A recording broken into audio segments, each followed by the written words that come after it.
Aku hidup untuk siapa? Ku sudah tidak nyaman lagi, bermimpi pun tahu diri. Apa sebaiknya pergi jika semua bersandar padaku?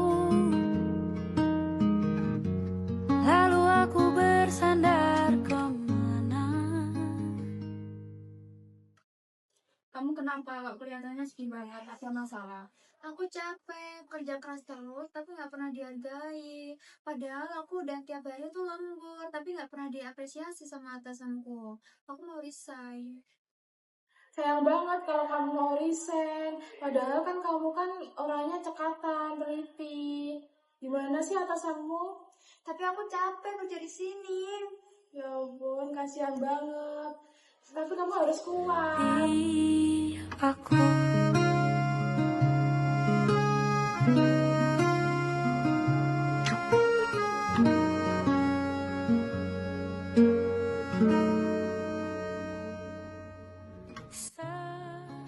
Benar juga ya yang karyawanku katakan tadi.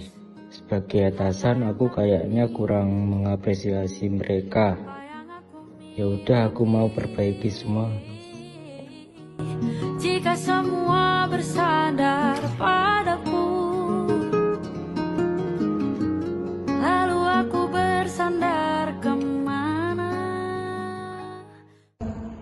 Oke, baik semuanya. Saya sebagai atasan ingin meminta maaf jika selama ini saya masih banyak kekurangan. Saya akan memperbaiki diri saya dan akan lebih menghargai kerja keras kalian. Jadi mulai besok, setiap karyawan yang lembur saya akan kasih bonus sebagai bentuk apresiasi.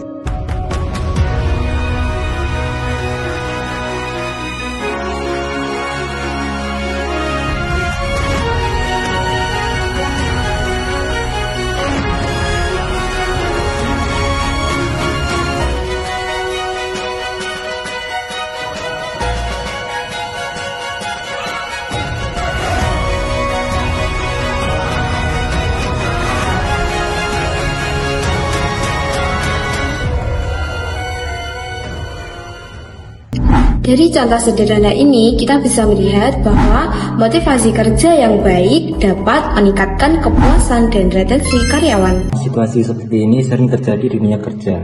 Banyak karyawan memutuskan keluar bukan karena tidak mampu bekerja, tetapi karena kehilangan motivasi. Lalu sebenarnya seberapa penting motivasi kerja dalam mempertahankan karyawan? Mari kita bahas. Kalau ngomong motivasi kerja, sebenarnya ini adalah semangat atau dorongan yang membuat seseorang mau memberikan usaha terbaiknya saat bekerja. Misalnya, ketika seseorang merasa pekerjaan dihargai, punya tujuan yang jelas dan nyaman dengan lingkungannya, biasanya dia akan lebih semangat dan lebih produktif. Namun sebaliknya, kalau merasa diabaikan, semangat kerjanya juga bisa menurun. Lalu bagaimana cara meningkatkan motivasi kerja? Ada beberapa strategi yang bisa dilakukan perusahaan, misalnya memberikan reward atau penghargaan atas kinerja karyawan, kemudian menyediakan pelatihan atau pengembangan karir, serta komunikasi yang baik. Selain itu, perusahaan juga perlu menciptakan lingkungan kerja yang positif dan fleksibel seperti sistem hybrid atau WFH yang bisa membantu karyawan untuk menyeimbangkan antara kerja dan kehidupan pribadi. Retensi karyawan adalah upaya perusahaan untuk mempertahankan karyawan agar tetap bekerja dalam jangka waktu yang lama. Hal ini penting karena jika tingkat keluar masuk karyawan tinggi, perusahaan bisa mengalami kerugian baik dari segi biaya rekrutmen, waktu pelatihan, maupun menurunnya produktivitas. Oleh karena itu, perusahaan perlu menciptakan lingkungan kerja yang nyaman, memberikan apresiasi yang layak, serta memastikan karyawan memiliki motivasi dan alasan yang kuat untuk tetap bertahan.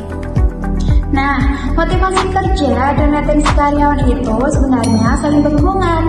Coba bayangkan kalau kalian bekerja di tempat yang menghargai usaha kalian, memberikan kesempatan berkembang, dan punya lingkungan yang nyaman. Pasti kalian akan lebih betah kan? Nah, hal yang sama juga berlaku di perusahaan. Semakin tinggi motivasi yang dirasakan karyawan, semakin besar kemungkinan mereka untuk tetap bertahan. Jadi, dari pembahasan tadi, kita bisa melihat bahwa motivasi kerja bukan hanya berpengaruh pada kinerja, tetapi juga pada keputusan karyawan untuk tetap bertahan di perusahaan. Ketika karyawan merasa dihargai, didukung, dan memiliki kesempatan berkembang, mereka akan lebih loyal dan nyaman dalam bekerja. Oleh karena itu, meningkatkan kerja bisa menjadi investasi jangka panjang bagi perusahaan untuk mempertahankan sumber daya manusia yang berkualitas.